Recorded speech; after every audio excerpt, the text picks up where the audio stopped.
Hello दोस्तों, मेरे channel teach VM study help में आपका स्वागत है। तो इस वीडियो में हम जानेंगे कि भारतीय डाक की जो पदें निकली है तो इस पदों के लिए हमें फॉर्म किस तरह से फिल करना है। इस वीडियो में हम रजिस्ट्रेशन करना सीखेंगे, इसके बाद फॉर्म का एप्लीकेशन अप्लाई करना सीखेंगे और फी पेमेंट करना सीखेंगे। ठीक है, सबसे पहले हम रिक्वायरमेंट देख लेते हैं। तो रिक्वायरमेंट है आपके लिए 10th क्लास जो पास होना चाहिए, उसके बाद आपका संगणक का एमएससीआईटी प्रमाण पत्र आपके पास होना चाहिए। ये आप बाद में भी कंप्लीट कर सकते हैं। इसके बाद आपको मोटरसाइकिल या फिर साइकिल आनी चाहिए। ठीक है, जो एसटी और एससी कैंडिडेट है उनके लिए फी नहीं है। ठीक है, और जो ओबीसी कैंडिडेट है उनके लिए 100 रुपये की फी हो सकती है। यहाँ पे आप देख सकते हैं कि ओबीसी ईडब्ल्यूएस के 100 रुपये फी और एसटी एससी के लिए फी नहीं है। ये जो नौकरी है वो पूरे भारत में लागू है, मतलब आप पूरे भारत में कहीं पर भी हो तो इस नौकरी के लिए आप अप्लाई कर सकते हैं। तो चलो वीडियो को करते हैं आप स्टार्ट। तो सबसे पहले हमें करना होता है रजिस्ट्रेशन। अगर आपने पहले ही रजिस्ट्रेशन कर लिया है तो आप यहाँ पर अप्लाई ऑनलाइन पर अप्लाई कर सकते हैं। ठीक है, तो हमने रजिस्ट्रेशन नहीं किया है तो हम यहाँ पर रजिस्ट्रेशन पर क्लिक करेंगे। रजिस्ट्रेशन पर क्लिक करने के बाद आपके सामने इस तरह से डैशबोर्ड ओपन होके आ जाएगा। तो सबसे पहले होता है ये पहले रखाने में आपको अपना 10 डिजिट मोबाइल नंबर डाल लेना है। ठीक है, तो मैं यहाँ पर मेरा 10 डिजिट मोबाइल नंबर डालने के बाद आपको यहाँ पर वैलिड मोबाइल नंबर पर क्लिक कर लेना है। जैसे आप वैलिड मोबाइल नंबर पर क्लिक करेंगे आपके मोबाइल में ओटीपी आएगा, वो ओटीपी यहाँ पर सबमिट कर लेना है। ओटीपी डालने के बाद आपको यहाँ पर सबमिट पर क्लिक कर लेना है। इसके बाद आपका वैलिडेशन सक्सेसफुल हो जाएगा। इसके बाद आपको यहाँ पर अपनी ईमेल आईडी डाल लेनी है। ईमेल आईडी डालने के बाद आपको यहाँ पर वैलिड ईमेल आईडी वाले आइकॉन पर आपको क्लिक कर लेना है। वैलिड ईमेल आईडी अकाउंट पर क्लिक करने के बाद आपको यहाँ ईमेल आईडी पर एक ओटीपी आया होगा, तो आपका जो ईमेल आईडी पर ओटीपी आया वो ओटीपी यहाँ पर आपको डाल देना है। ईमेल पे आया हो ओटीपी डालने के बाद आपको यहाँ पर सबमिट पर क्लिक कर लेना है। सबमिट पर क्लिक करने के बाद आपका ओटीपी वैलिड सक्सेसफुल हो जाएगा। इसके बाद आपको यहाँ पर आपका जो 10th क्लास का जो नेम है, आपके जो 10th क्लास की मार्कशीट है वह उस पर आपका जिस तरह से भी नेम है, मतलब सर नेम नेम और अपने पिता का नाम जिस तरह से भी है उस तरह से आपको डाल लेना है। यहाँ पर कोई भी गलती आपको नहीं करनी है। आपकी एसएससी का मार्कशीट मतलब 10 की जो मार्कशीट सर्टिफिकेट है वहाँ का नेम देखना है और वैसा का वैसा वह यहाँ पर नेम डाल देना है। ठीक है, आपका नेम डालने के बाद यहाँ पर आपको नीचे आपके फादर्स का नेम डालना है जिस तरह आपके मार्कशीट पे लिखा हो। उसके बाद आपको यहाँ पर अपनी डेट ऑफ बर्थ जो है वो चुन लेनी है। तो यहाँ से मैं अपनी डेट ऑफ बर्थ को सेलेक्ट कर लेता हूँ। या इसके बाद आपको यहाँ पर नीचे जेंडर सेलेक्ट कर लेना है और इसके बाद इस यहाँ पर नीचे आपको कम्युनिटी में आपको जो भी आप कैटेगरी में आते हैं एसटी एससी ओबीसी जो भी है यहाँ पर सेलेक्ट कर लेना है। इसके बाद आपको नीचे यहाँ पर सर्कल सेलेक्ट कर लेना है कि आप किस कौन से राज्य में रहते हैं।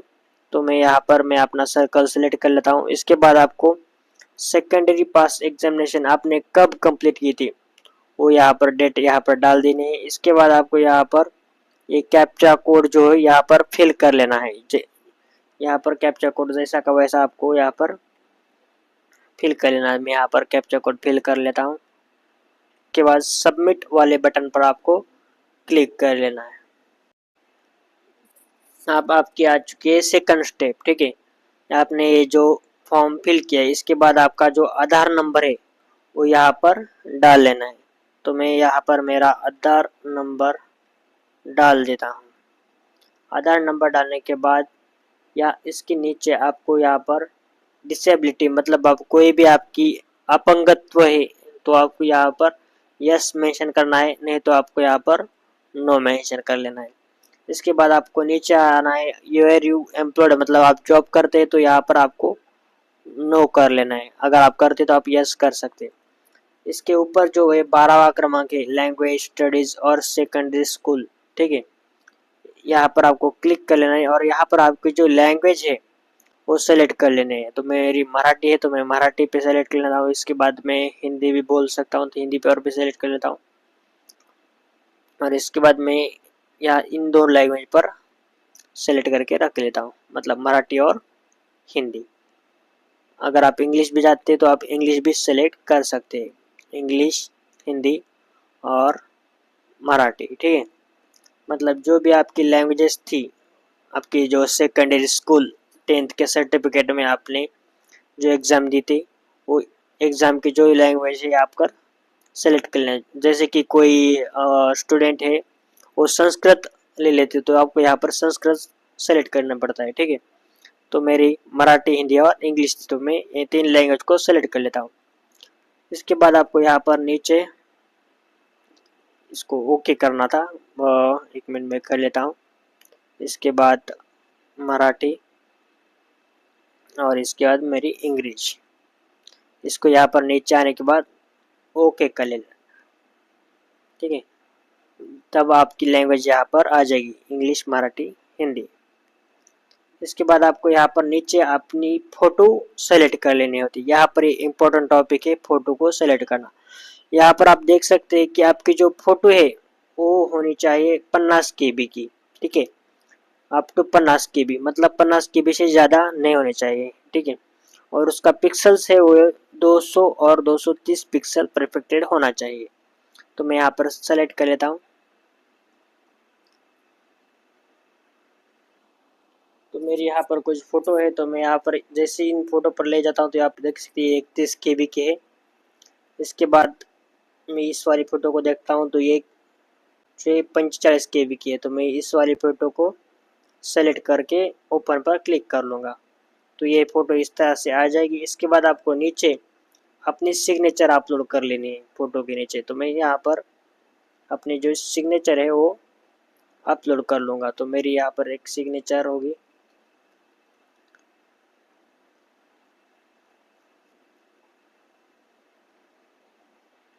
आप देख सकते हैं यहाँ पर मेरी सिग्नेचर है जो है मतलब 69 KB है, ठीक है। मतलब बहुत ही ज़्यादा है। तो हमें क्या चाहिए, 20 KB चाहिए बस।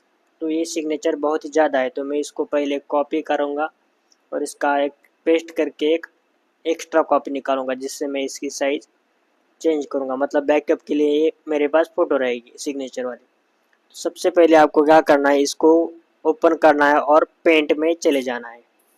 अगर आप मोबाइल से फॉर्म भर रहे हैं तो आपको यहाँ पर मतलब गूगल क्रोम से भी डायरेक्ट आप सिग्नेचर रिसाइज सर्च करके सिग्नेचर को रिसाइज कर सकते हैं। तो मैं यहाँ पर ओपन विथ पे चले जाता हूँ, आपको भी यहाँ पर ओपन विथ में चले जाना है। ओपन विथ में आने के बाद आपको यहाँ पर ओपन विथ में आना है। ओपन विथ में आने के बाद आपको यहाँ पर पेंट वाला ऑप्शन सेलेक्ट कर लेना है, पेंट, ठीक है। पेंट वाले ऑप्शन पर आपको सेलेक्ट करना है। इस तरह से आपकी सिग्नेचर जो है आपके सामने इस तरह से आ जाएगी। इसके बाद आपको यहाँ पर मैं होम पर क्लिक कर लेता हूँ। इसके बाद आपको यहाँ पर रिसाइज पर क्लिक कर लेना है। रिसाइज पर क्लिक करने के बाद आपको यहाँ पर पिक्सल्स पर क्लिक कर लेना है, यहाँ पर, ठीक है। तो मैं यहाँ पर इसको पिक्सल्स पर क्लिक कर लेता हूँ। तो हम सबसे पहले देखेंगे कि हमें कितनी पिक्सल की जो है इमेज चाहिए। तो आप यहाँ पर देख सकते हैं 142 60, ठीक है। 142 60 पिक्सल्स की जो है इमेज चाहिए। तो मैं यहाँ पर अपने जो इमेज है यहाँ पर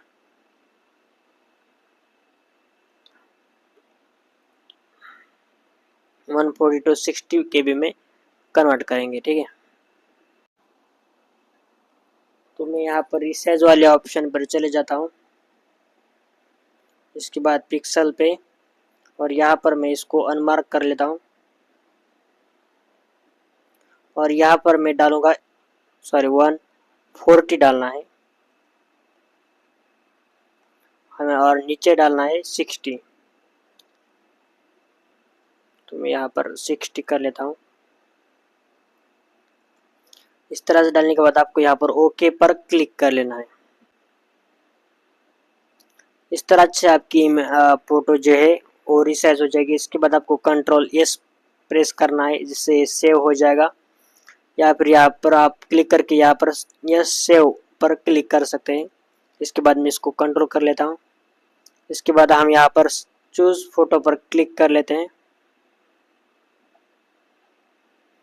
और यहाँ पर हम जो हमारी फोटो है वो सेलेक्ट कर लेंगे।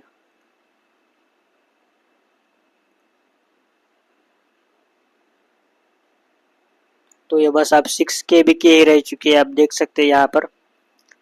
मैं इसको आपको जूम करके दिखा देता हूँ। इसके बाद हमें यहाँ पर इसको डबल क्लिक कर लेना है, जिससे ये फोटो यहाँ पर आ जाएगी। इसके बाद मैं यहाँ पर इसको सबमिट कर लेता हूँ। तो आप देख सकते हैं यहाँ पर हमारा जो रजिस्ट्रेशन डिटेल्स है आ चुके हैं। एक बार फिर से आपको ये रजिस्ट्रेशन डिटेल्स चेक कर लेनी है सबमिट करने से पहले। इसके बाद यहाँ पर आपको इस डिक्लेरेशन पर टिक मार्क कर लेने हैं और इसके बाद यहाँ से आपको इसको सबमिट पर क्लिक कर लेना है। सबमिट पर क्लिक करने के बाद जो आपका रजिस्ट्रेशन है वो कंप्लीट हो चुका है। तो इस रजिस्ट्रेशन के आपको यहाँ पर कॉपी कर लेना है। कॉपी करने के बाद कंटिन्यू टू अप्लाई वाले ऑप्शन पर आपको क्लिक कर लेना है। इसके बाद आपका रजिस्ट्रेशन आपके पास आ चुका है। तो यहाँ पर आपको अपना सर्कल जो आपने सेलेक्ट किया था वो सेलेक्ट कर लेना है और इसके बाद सबमिट पर आपको क्लिक कर लेना है। इसके बाद आपके मोबाइल में एक OTP आएगा, वो OTP आपको यहाँ पर डाल देना है। तो मेरा यहाँ पर OTP यहाँ से आप देख सकते हैं आ चुका है, ये GDSL फॉर्म है। तो ये रहा मेरा OTP, तो मैं यहाँ से OTP डाल लूँगा।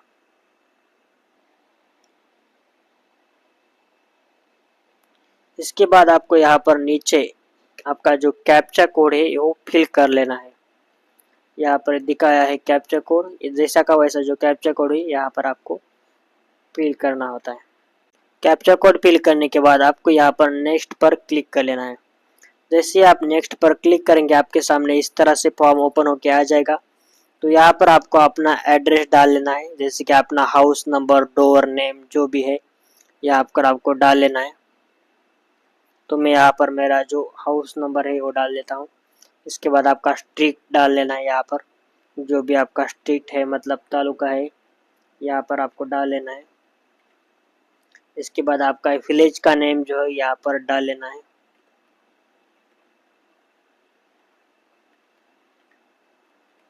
और इसके बाद आपकी पंचायत डिस्ट्रिक्ट जो है वो डाल लेनी है।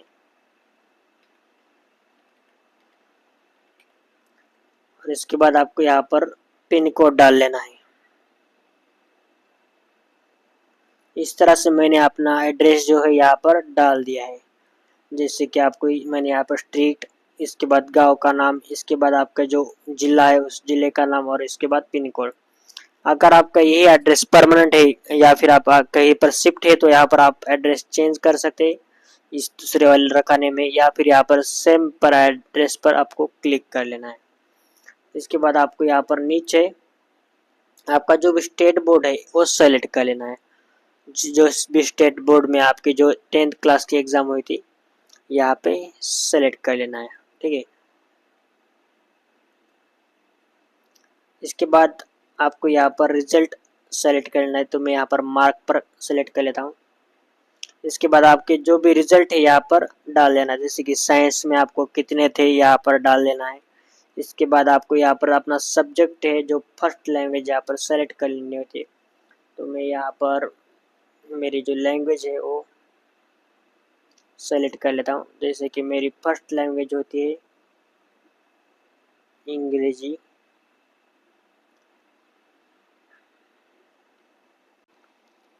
तो यहाँ पर आपको सब्जेक्ट सेलेक्ट करने होते हैं। तो सबसे पहले होता है साइंस मतलब विज्ञान, जो है इसमें आपको कितने परसेंटेज थे वो यहाँ पर आपको डाल लेना है, ठीक है।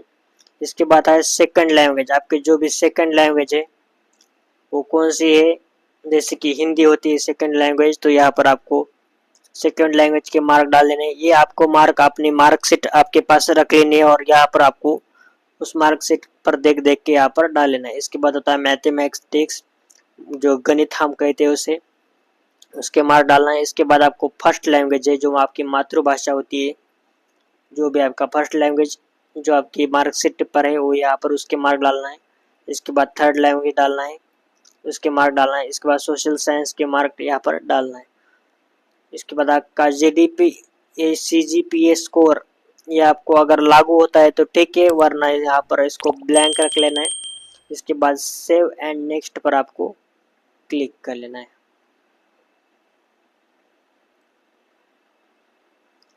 इसके बाद जो है आपका एप्लीकेशन फॉर्म कंप्लीट हो चुका है। इसके बाद आपको यहाँ पर डिविजनल सेलेक्ट करना है, जो भी आप किस डिविजनल में आप अप्लाई करना चाहते हैं नौकरी के लिए। तो मैं यहाँ पर जो है अपना डिविजनल यहाँ से सेलेक्ट कर लेता हूँ।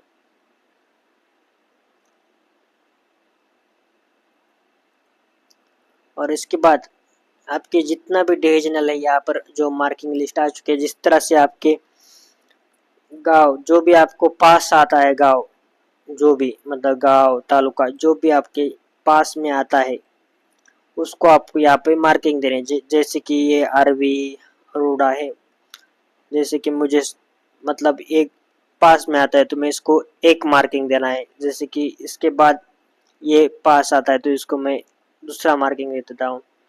मतलब पास मतलब नियर कितने किलोमीटर में आता है, मतलब आपको नौकरी के लिए वहाँ पर जाना पड़ता है। जिस तरह ही पास आता है उसको आपको यहाँ पर मार्किंग लिस्ट दे देनी है। जैसे कि 1 2 3 4, तो मैं यहाँ पर इसको 4 दे देता हूँ, इसको 5।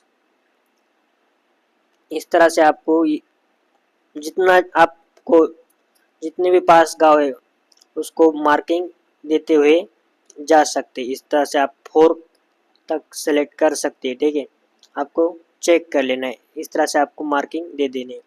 तो मैं मेरे गांव की मार्किंग दे देता हूँ। तो मैंने अपने गांव के जो नंबरिंग है जिस तरह से पास थे उस तरह से 1 से 2 से ये नंबरिंग दे दी है। ठीक है, आपको अभी अपने गांव की इस तरह से नंबरिंग दे देनी है। आपको पहले गूगल मैप पर सर्च करना है, जो भी आपके पास में गांव आता है उसको 1 नंबर देना है, दूर आता है उसको 2 नंबर देना है। ठीक है, और जो भी वैकेंसी निकली है उस वैकेंसी के आधार पर ही आपको नंबरिंग दे देनी है। तो आपको इसके बाद यहाँ पर नीचे आना है और इसके बाद यहाँ पर आपको डिक्लेरेशन फॉर्म पर यहाँ पर टिक कर लेनी है। तो मैं यहाँ पर इस पर टिक कर लेता हूँ। इसके बाद आपको यहाँ पर नीचे आना है और सेव एंड प्रोसीड पर आपको क्लिक कर लेना है। इस तरह से आपकी जो फॉर्म है वो एप्लीकेशन सक्सेसफुली हो जाएगी। इसके बाद इसकी आपको प्रिंट निकाल लेनी है। प्रिंट निकालने के लिए आपको नीचे आना है, यहाँ पर आप अपना पूरा फॉर्म के जो डिटेल्स यहाँ से देख सकते हैं। इसके बाद आपको यहाँ पर नीचे आना है और यहाँ पर आपको प्रिंट वाले ऑप्शन पर क्लिक कर लेना है।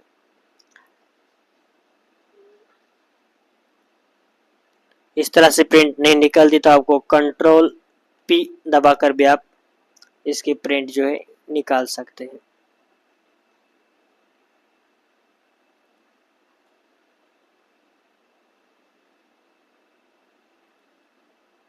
तो सबसे पहले मैं इसको सेव पीडीएफ पर क्लिक कर लूँगा, क्योंकि मेरे पास अभी प्रिंटर नहीं है।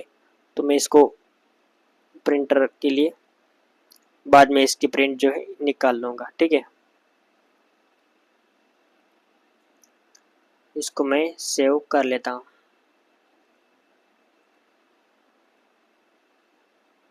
इसके लिए आपको स्पेशल फोल्डर बना लेना है, जिस तरह से आपको हर काम करने में आसानी होगी। जैसे कि मैंने स्पेशल इस तरह से फोल्डर बना दिए, तो मैं इसको नया फोल्डर बना के इसको आज की जो डेट है वो डाल लेता हूँ और इसके बाद इसको सेव कर लेता हूँ। इस तरह से आप जो है A to Z प्रोसेस है भारतीय डाक में आपका एप्लीकेशन फॉर्म भरने के लिए।